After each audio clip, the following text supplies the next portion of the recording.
எனக்கு ஒரு விஷயம் புரியல. அது என்ன ஸ்பெஷல் தர்ஷன், பெய்ட் தர்ஷன்லாம் இருக்கிற கோவில்கள்ல மட்டும் தரிசனத்துக்காக மணிக்கணக்குல காத்துட்டு இருக்க வேண்டியதா இருக்கு.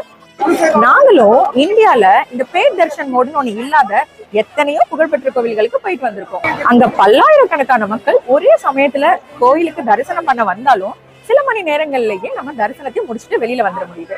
ஆனா இந்த பெய்ட் தர்ஷன் இருக்கிற கோவில்கள்ல மட்டும் இந்த தரிசனத்துக்கு இவ்வளவு நேரம் ஆகுது.